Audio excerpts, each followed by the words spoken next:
이 세상은 여러 종류의 사람들이 다양한 방식으로 다양한 삶을 살아가고 있습니다. 많은 인종들이 있고 또 우리가 이해할 수 없는 여러 가지 전통과 풍습과 또 가치관들로 구성이 되어 있습니다. 참 다양합니다. 그러나 영적인 눈으로 보면 모든 사람은 다 두 종류의 대열에 속해 있다, 그렇게 말할 수 있습니다. 하나는 생명의 행렬이고 또 다른 하나는 죽음의 행렬입니다.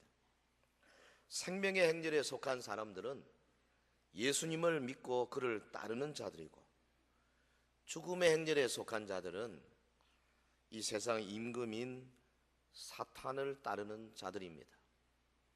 오늘 본문에는 이 두 종류의 행렬이 선명히 나타나 있습니다.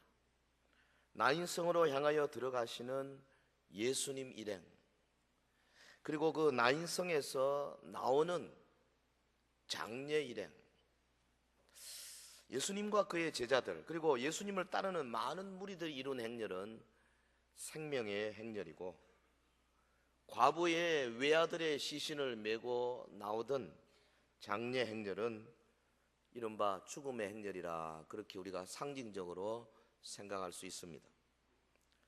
근데 이 두 행렬이 만나는 곳에 놀라운 기적이 일어났습니다. 죽은 자가 살아났습니다. 슬피 울던 과부의 곡성이 멈춰졌습니다. 슬픔의 눈물이 기쁨의 눈물로 바뀌게 되었습니다.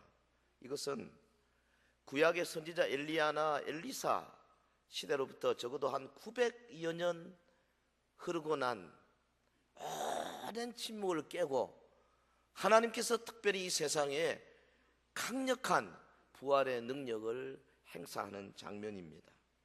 그래서 이를 본 주변의 많은 사람들은 경외하는 마음을 가지고, 이야, 우리 이스라엘에 큰 선지자가 났다, 그렇게 인정하게 되었습니다. 오늘 보면 16절에 보면 모든 사람이 두려워하며 하나님께 영광을 돌려 이르되 큰 선지자가 우리 가운데 일어나셨다 하고, 또 하나님께서 자기 백성을 돌보셨다 하더라. 오늘 말씀을 통해서 이 두 행렬에 대해서 좀 살펴보겠습니다. 죽음의 행렬이 생명의 행렬과 맞부닥칠 때에 어떤 일이 일어나는가 살펴보겠습니다. 그리고 청년을 살리신 이 부활의 능력이 우리 교회 안에 가득해서 우리 가운데 나인성의 기적이 끊임없이 일어나는 축복을 소망하는 시간이 되기를 예수 이름으로 축원합니다. 두 행렬, 첫째로 이 죽음의 행렬과 생명의 행렬을 좀 더 깊이 생각해 보겠습니다. 본문 11절 우리 같이 하나님 말씀 받을까요? 시작. 그 후에 예수께서 나인이란 성으로 가실새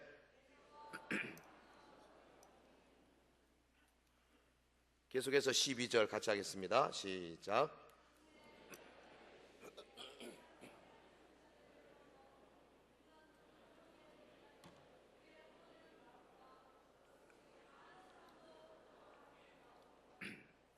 우리 앞으로 성경 읽을 때 거기서 같이 좀 읽어주세요. 이 먼저 본문에 나타난 두 행렬에 대해서 좀 살펴보면, 하나는 나인성으로 들어가시는 예수님의 행렬, 또 다른 하나는 나인성에서 나오는 과부의 아들의 장례 행렬이죠. 하나는 생명의 행렬이고 하나는 죽음의 행렬이라 했습니다. 예수님은 나인성에서 아마도 하루길 정도 떨어진 가버나움에서 일을 하시면서 거기 백부장의 위급한 종을 살리셨고, 그리고 이제 또 다른 수많은 영혼을 살리기 위해서 제자들과 그리고 따르는 많은 무리들과 함께 나인성으로 향하여 거의 지금 도착을 하신 거죠. 주님의 행렬은 사람은 많았는지 모르지만 그렇게 시끄럽지 않았을 것입니다. 조용했습니다.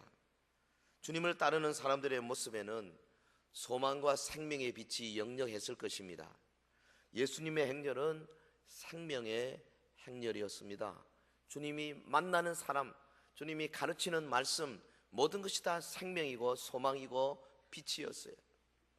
그런데 여기에 반해서 나인성에서 나오던 과부의 아들의 장례 행렬은 떠들썩했겠죠. 울음꾼들의 소리로 시끄러웠을 것입니다. 근데 그 행렬은 죽음의 행렬이었습니다. 그 행렬에 속한 사람들에게는 소망이 없었습니다. 두 행렬의 극명한 대조를 보십시오. 한편은 금은 옷의 장례 행렬입니다. 슬픔과 비애로 가득한 행렬입니다. 무덤을 향해 통곡하며 내려가는 그런 대열입니다. 그런데 이에 반해 다른 편의 행렬은 생명의 주님을 모시고 가는 기쁨의 행렬입니다. 그들에게는 이적이 있습니다. 그들에게는 소망이 있습니다. 그들에게는 진리가 있고 놀라운 하나님의 사랑이 있었습니다. 여러분, 2000년 전 나인성 입구에서만 이런 행렬이 있었겠습니까? 오늘 우리가 살고 있는 현대의 나인성에도 얼마든지 이런 두 종류의 행렬을 우리가 발견합니다. 세상 모든 사람은 원하건 원하지 않든 간에 둘 중에 하나 속하게 돼 있습니다. 요한복음 3장 36절에 그랬죠. 아들을 믿는 자에게는 영생이 있고 아들에게 순종하지 아니하는 자는 영생을 보지 못하고 도리어 하나님의 진노가 그 위에 머물러 있느니라. 하나님의 독생자 예수 그리스도를 순종하지 아니하는 많은 사람들은 멸망으로 줄다름치는 대열에 속해 있게 됩니다. 거기 소망이 없어요. 고통과 탄식만이 있을 뿐입니다. 그들은 땅의 끝에만 집착합니다. 본문에 보면 하나님의 진노가 머물러 있다 그랬습니다. 이에 반해서 독생자를 믿어 영생으로 향해 가는 대열에 속한 사람들은 생명과 기쁨이 넘칩니다. 거기 소망이 있어요. 거기에 천국을 향한 열망이 있습니다. 예수님이 주시는 부활의 평강이 가득합니다. 그들은 위의 것을 바라보는 자들입니다. 잠언 14장 12절에 그랬어요. 어떤 길은 사람이 보기에 바르나 필경은 사망의 길이니라. 성도 여러분, 여러분 지금 어느 행렬에 속해 있습니까? 내가 영생으로 가는 행렬에 확실하게 서 있다, 그런 자신이 있습니까? 그렇다면 영생으로 가는 그 대열에서 풍겨나는 그런 냄새, 그런 향기, 그런 특징들이 내 삶 속에서 막 나타나고 있을 겁니다. 기쁘고 즐겁고 소망이고 남에게 웃음을 선사하고 줄 수 있고 여유가 있고 그럴 거예요. 여러분 주변에 함께 동행하는 많은 분들이 생명의 대열에 속해 있는 그런 특징들을 많이 나타내고 있을 것입니다. 어느 대열에 있습니까? 매우 중요한 질문이 아닐 수가 없습니다. 자, 두 가지 종류의 행렬.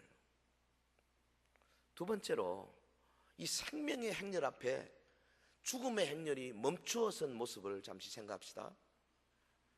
멈추어진 죽음의 행렬. 시신을 메고 나오던 이 죽음의 행렬이 예수님이 이끄시는 생명의 행렬과 이렇게 부딪히게 될 때에 주님이 그 죽음의 행렬을 멈추게 하셨어요. 주님은 과부의 곡성을 정지시켰습니다. 그리고 관을 맨 자들을 멈추게 하셨습니다. 본문 13절, 주께서 과부를 보시고 불쌍히 여기사 울지 말라 하시고, 주께서. 그리고 14절에 가까이 가서 그 관에 손을 대시니 맨 자들이 서는지라. 여러분, 주께서라고 했습니다. 이 누가복음 저자가 누가인데, 누가는 자신의 이 복음서에서 예수님을 가리켜서 바로 주님, 헬라말로 퀴리오스죠.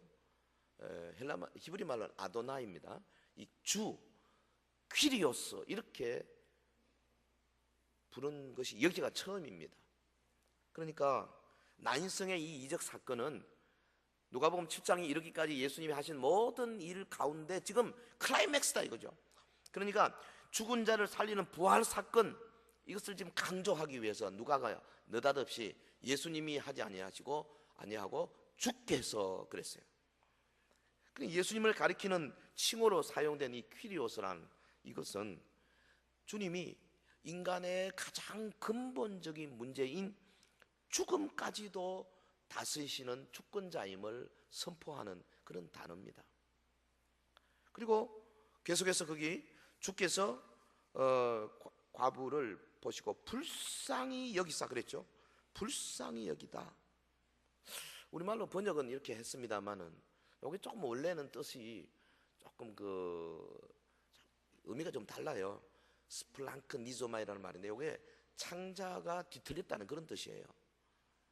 그러니까 주님이 과부를 보실 때 주님의 창자가 뒤틀린 거죠. 우리말로 좀 문학적으로 표현하면 아마 가슴 아리를 했다 뭐 그렇게 표현할 수 있을 것 같아요. 창자가 뒤틀렸다. 지금 과부가 누굽니까? 남편 먼저 보내고 단 하나 희망 아들 하나인데 독자라 그랬어요. 그 아가 청년이 죽었단 말이에요. 세상에 이보다 더 큰 슬픔 절망이 없을 것입니다. 더 이상 뭐 어떻게 위로할 길도 없습니다. 예수님이 이 여인을 보시며 어느 정도 공감했냐 하면 스플랑크 니조마이 창자가 뒤틀리는 그런 아픔을 가지셨다. 누가가 이런 표현을 썼어요. 그래서 예수님이 자진하여 먼저 여인에게 다가가신 거예요. 소외되고 불쌍한 자들에 대해서 뜨거운 연민의 정을 우리 예수님이 갖고 계시죠. 우리 교회도요, 예수님의 몸이기 때문에 우리 주변에 연약하고 부족하고 우리보다 힘없는 작은 교회들 혹은 어려운 목회자들 혹은 이웃의 차상위 계층들에 대해서요, 이 창자가 뒤틀리는 그런 마음이 좀 있어야 돼요.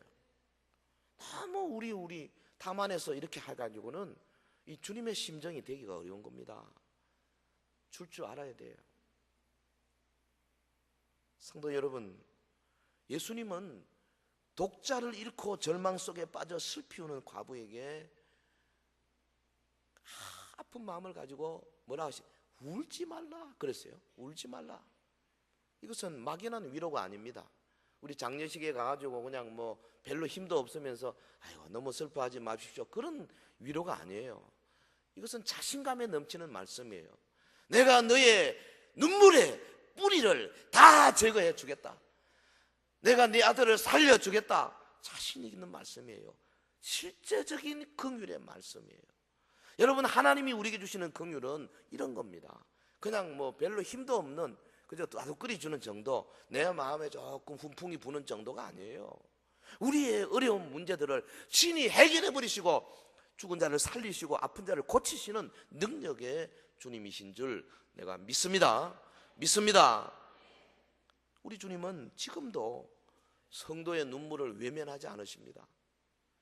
때로는 우리가 간청하기도 전에 우리에게 다가오시고 우리의 어깨에 손을 얹으시고 울지 말라 그렇게 말씀하시는 분이시죠. 본문에 보면 예수님은 가까이 가서 그 관에 손을 대셨다 그랬어요. 놀라운 일입니다. 얼핏 보면 뭐 죽은 자를 살리기 위한 단순한 행동 같지만은, 그러나 구약의 그 전통, 특별히 구약의 그 성결법, 홀리니스 코드를 우리가 고려해 보면 이 예수님의 행동이 쉬운 행동이 절대 아닙니다. 왜냐하면 모세 율법에 보면 성결법, 하나님의 백성이 자기를 거룩하게 지키는 여러 가지 규례를 담은 그 홀리니스 코드인데요, 이 안에 보면 특별히 제사장들로 하여금 절대 시체나 기타 부정한 것을 만지지도 먹지도 말라 그랬어요. 여러분, 사도행전 11장에 보면 사도 베드로가 비몽사몽간에 꿈을 꾸는데 환상 가운데 뭐가 내려오는데 보니까 막 짐승들이 있고 이 보자기에 뭐가 쌓여 있는데 소리가 있어 먹으라. 아이고 내가 못 먹습니다. 이 부정한 거 난 절대 안 먹습니다. 이 정결법에 걸리기 때문에 그렇지요. 근데 예수님 보세요. 장례 행렬을 보시고 시체를 피해서 가신 것이 아닙니다. 성결법 보면요, 자기 부모의 시신도 절대 만지면 안 되게 돼 있어요. 제사장은. 여러분, 제사장 중에 제사장이요, 대제사장이 예수님, 하나님의 법을 모를 리가 없죠. 그런데 먼저 다가가셔서 관에 손을 대시고 친히 시체에게 말씀하심으로써 죽은 자를 살려내셨습니다. 제사장 중에 대제사장이 주님께서 성결법을 어기고 이렇게 하셨어요. 여기 지금 율법을 완성하러 오신 예수님의 진면목이 드러나고 있습니다. 거룩하신 주님은 각종 더러운 죄로 오염되고 사망으로 가득 찬 이 공동묘지와 같은 세상을 찾아서 오신 분이십니다. 그리고 죄와 허물로 죽은 자들을 어루만지시고 죽음에서 친히 구원해 내신 분이십니다. 성도 여러분, 상녀를 정지시키시고 과부의 곡성을 그치 가신 예수님은 사실 그의 인생을 보면 일생 동안 우리 대신 울음을 우신 분이십니다. 요한복음 11장 35절에 보면 예수님은 나사로의 무덤 앞에서 눈물을 흘리시더라 그랬습니다. 왜 하나님께서 창조하신 인간이, 영원히 살게 만든 에덴 동산의 그 아름다운 인간이 범죄하여 이렇게 무덤에 묻혀야 되는가? 주님은 눈물을 흘리셨습니다. 여러분, 누가복음 19장 41절 보면 주님께서 감람산에 앉으시고 예루살렘을 내려다보시면서 통곡하셨습니다. 하나님께서 세우신 예루살렘 성입니다. 다윗의 왕권으로 세우신 시온산입니다. 그런데 그것이 앞으로 30-40년 후에 저 무서운 로마 병정들이 와서 둘러 진치고 마침내 도성을 쌓고 성을 넘어서 그 안에 있는 120만 명을 무참하게 찔러 죽일 것을 바라보시고 주님이 통곡하며 우셨습니다.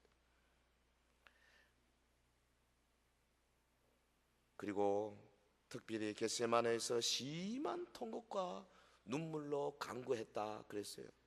히브리서 5장 7절에 보면 주님은 육체에 계실 때에 자기를 죽음에서 능히 구원하실 이에게 심한 통곡과 눈물로 간구와 소원을 올렸고 그의 경건하심으로 말미암아 들으심을 얻었느니라.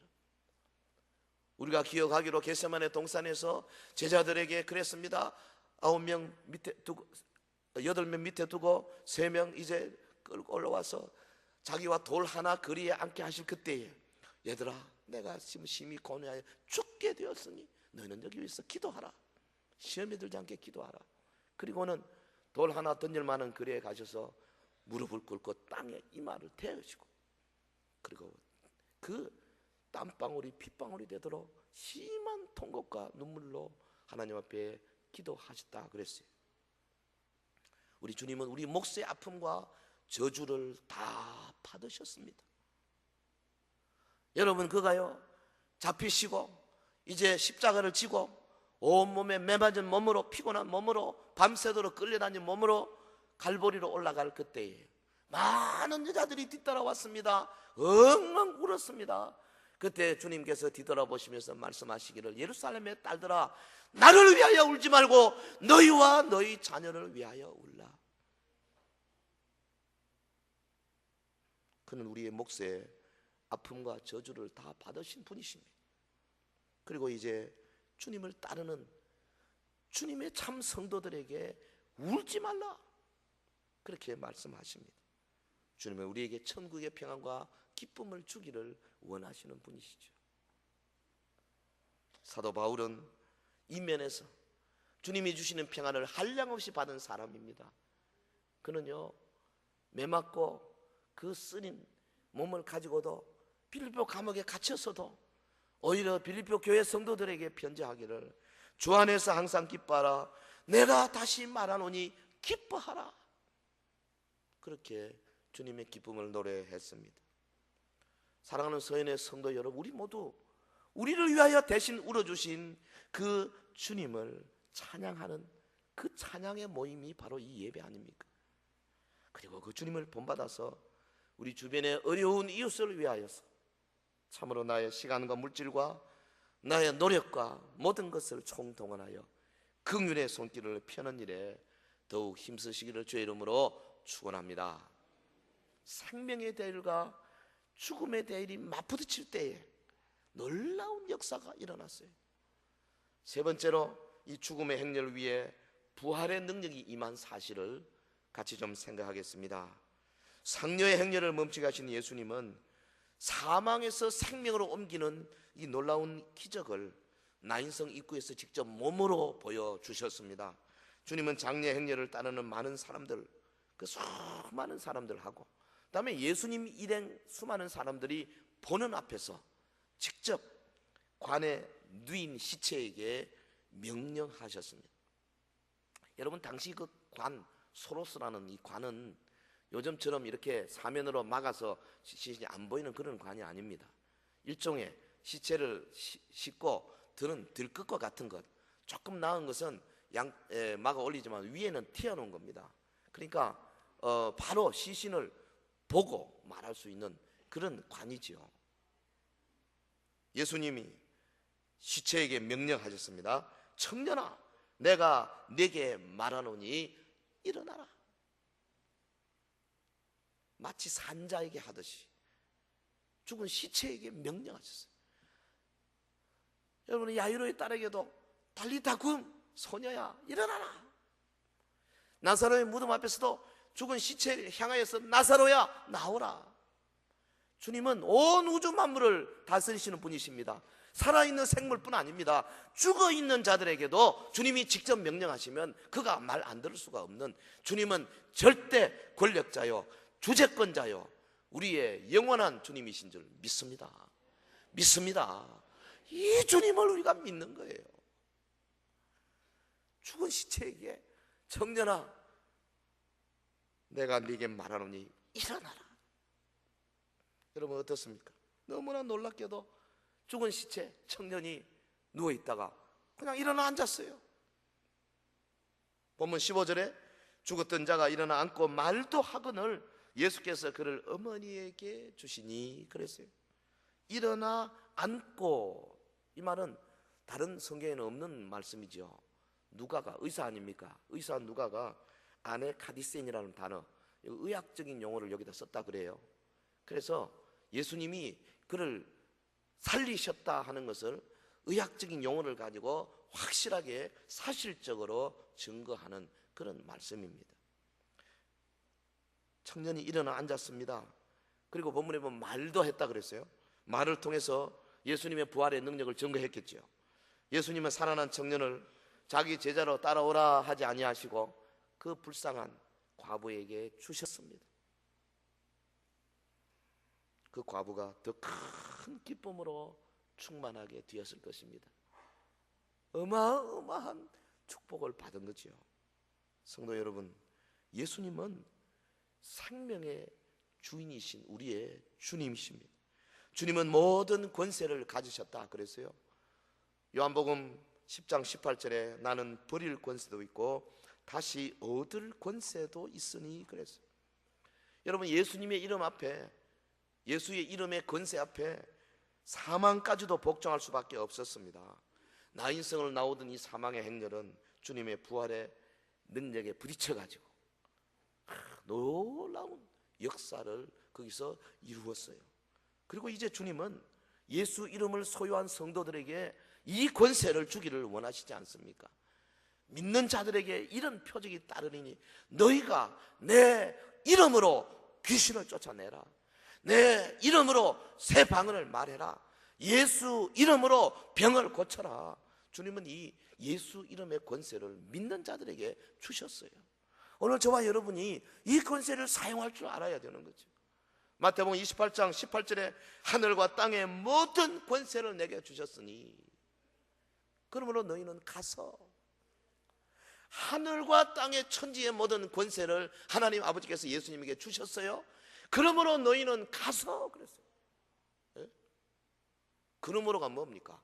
그 권세를 내가 받아서 이제 너희에게 주니 너희가 이 권세를 가지고 가서 귀신을 쫓고 마귀를 대적하고 영적인 싸움을 싸우고 천국 열쇠를 가지고 죽었던 자를 살리고 음부의 권세를 이기고, 할렐루야, 내 교회를 세우라 그 말이죠.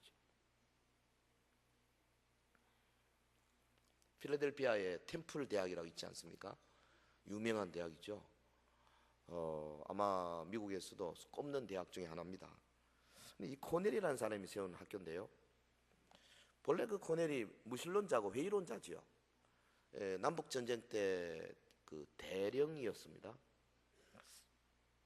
한 번은 전투 중에 너무 급해가지고 후퇴를 하는데 그 지휘관이 가지는 그 지휘도 칼, 지휘관의 그 칼 있지 않습니까? 그걸 그만 놓고 후퇴를 하고 말았어요. 그래서 그건 명예의 문제이기 때문에 그 링이라고 하는 소년을 시켜서 내가 가서 살짝 가서 그 지휘도를 어떻게든 좀 찾아와라. 그래 이 아이가 명령을 받고 칼은 가져왔지만 총상을 입었어요. 심각한 총상을 입고 죽어가면서 그 아이가 하는 말이, 지휘관님 저는 조금도 두렵지 않습니다. 부활하신 주님이 함께 하시기 때문입니다. 이러고 죽는 거예요. 이 무신론자인 코넬이 그게만 너무 감동을 했습니다. 그래서 자기도 모르게 과음을 쳤대요. 주님, 이 어린아이 앞에서 내가 뭘 어떻게 해야 되겠습니까? 내가 이 아이를 위해서 내 생명을 드리겠습니다. 그래서요, 그가 신학을 공부하고 자기 재산을 다 투자해서 코넬 신학교와 템플 대학을 세웠다 그럽니다. 어린 소년, 이 죽음을 두려워하지 않는 신앙의 모습이 마침내 무신론자 코넬의 마음을 녹여가지고 미국 굴지의 신학교와 대학을 만들게 된 거죠. 주님이 말씀하셨습니다. 하늘과 땅의 모든 권세를 내게 주셨으니 그러므로 너희는 가서. 그러므로 우리는 예수 이름의 권세를 가지고 세상으로 나가야 할 것입니다.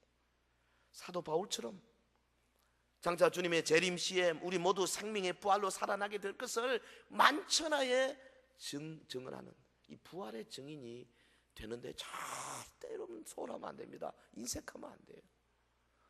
고린도전서 15장 51절에 그랬어요. 사도 바울이 고린도 교회 성도들에게 보낸 편지에서 그랬습니다. 보라, 내가 너희에게 비밀을 말하노니 우리가 다 잠잘 것이 아니요 마지막 나팔에 순식간에 호련히 다 변화되리니 나팔 소리가 나매 죽은 자들이 썩지 않을 것 다시 살아나고 우리도 변화되리라. 이 썩을 것이 반드시 썩지 않을 것을 입겠고 이 죽을 것이 죽지 아니함을 입으리로다. 할렐루야. 사랑하는 성도 여러분, 지금도 이 땅에는 두 종류의 행렬이 계속 진행되고 있어요. 근데 안타깝게도 대부분의 사람들이 멸망으로 가는 대열에 속해 있는 것이 사실 아닙니까? 들어는 알면서도 들어는 알지 못한 채 자기들이 지금 어디로 쓸려가는지 모른 채 넓은 길로 해서 지금 죽음의 길로 가고 있습니다. 우리가 살고 있는 대구 지역만 해도 뭐 정확하지는 않습니다만 적어도 90% 이상은 죽음의 길로 가지 않느냐 그 말이에요. 만일 오늘 여기 앉아있는 여러분 가운데 내가 주님의 대열, 언약의 대열, 생명의 대열에 혹시 있지 않은 것이 아닌가 하는 생각이 들면은 여러분 주저하지 마시고 이 시간에 주님의 경고의 음성으로 들으십시오. 그래서 내가 주님의 대열에 확실하게 들어와야 되겠다, 확고한 그런 결심과 결단을 다지는 시간이 되길 주의 이름으로 권면합니다. 그렇지 않으면 그 결과는 상상할 수 없는 쪽으로 귀착이 되고 말 거예요. 아프리카 오지의 황폐한 시골에서 세 사람이 여행을 하고 갑니다. 마차를 타고 가다가 땅에 이렇게 떨어져 있는 이상한 양피지를 발견을 했어요. 마차를 세웠습니다. 내려가서 봅니다. 세 사람 중에 한 사람은 화학자였습니다. 양피지 생산에 사용되는 복잡한 일련의 화학양품을 분석할 수 있는 능력이 있는 사람이었어요. 그래서 그 양피지 앞뒤를 천천히 살펴보면서 원시인들이 어떻게 이렇게 정교하게 이렇게 만들 수 있나 감탄하고 또 감탄하는 거예요. 두 번째 사람은 예술가였습니다. 원시인들이 갖고 있는 그런 감수성, 어떻게 이렇게 신비적인 감수성, 이 색채, 이 명암 어떻게 이렇게 신비하게 조합할 수 있는가 이래저래 보면서 탄성을 연발하고 있습니다. 근데 세 번째 사람은 고고학을 전공하는 학자였습니다. 그는 대부분의 원시인들의 그 글자, 서령문자나 상형문자 같은데 상당한 조예를 갖고 있었어요. 양피지에 그림으로 그려진 그 보니까 이게 글자였어요. 그래서 그가 뜨듬뜨듬 읽어 나가는데 그 문서에 뭐라 되냐면 우리 땅을 침범하는 침입자에게 죽음의 형벌을 가하겠다, 그렇게 되어 있습니다.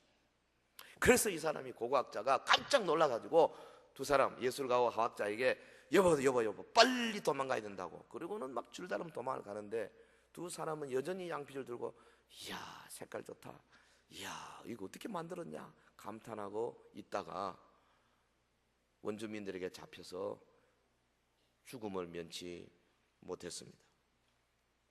죽은 두 사람이 감탄하고 놀라워하는 거 당연하죠. 괜찮은 거고 좋은 겁니다. 또 그래 해야 될 겁니다.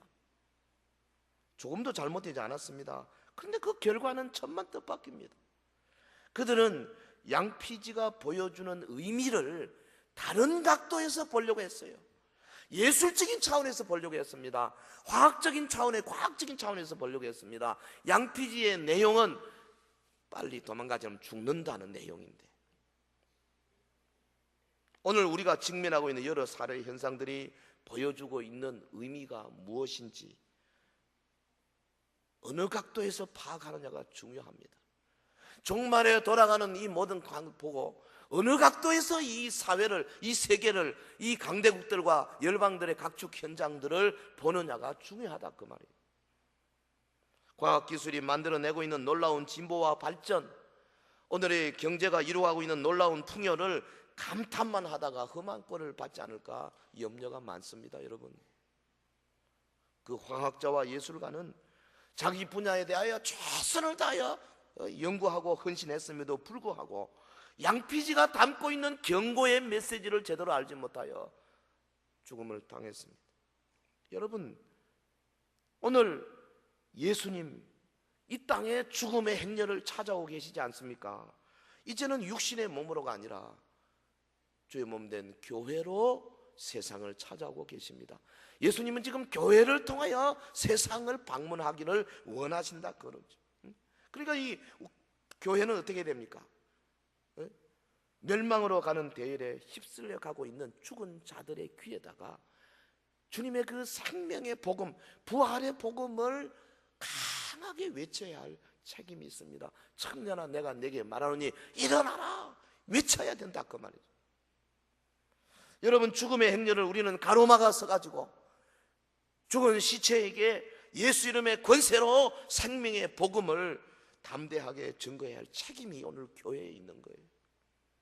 여러분, 개인에게 있고 구역에 있고 그리고 각 사역팀에게 있고 우리 온 교회에 이 책임이 있어요.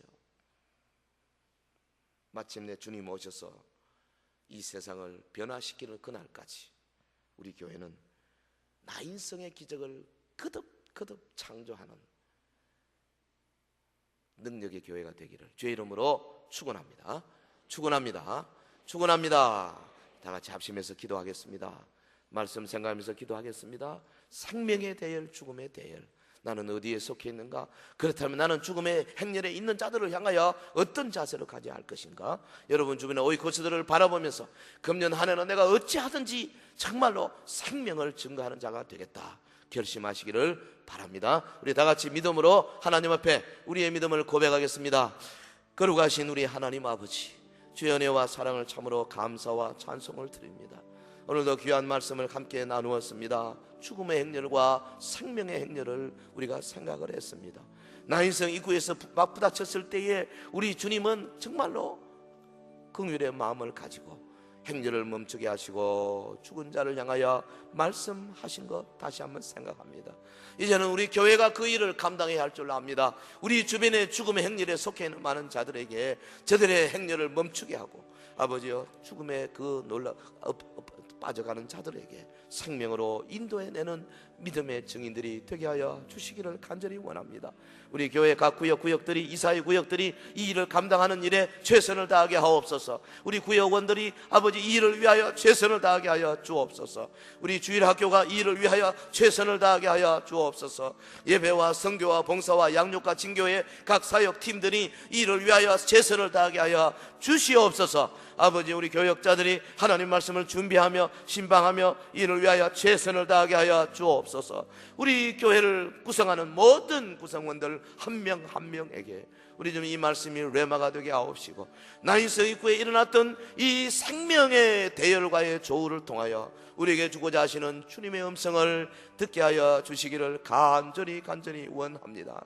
우리는 부족하고 연약하여 하나님의 뜻대로 살지 못했지만은, 그러나 우리 주님이 기어코 우리를 주님의 대열 생명의 행렬로 인도하시니 참으로 감사합니다. 날마다 부활의 능력을 힘입어서 우리 주변의 많은 사람들에게 살리는 복음, 아버지여 능력의 복음을 증거하는 주의 증인들이 되게 하여 주시옵소서. 할렐루야, 할렐루야. 믿습니다, 믿습니다, 믿습니다. 거룩하신 하나님 아버지, 이 시간에도 우리에게 주시는 말씀을 인하여 감사를 드립니다. 2010년 두째 주일 맞이했습니다. 우리 온 서연의 성도들이 정말 첫째는 생명의 행렬 맨 앞에서 인도해 가시는 주님을 뒤따라 가며,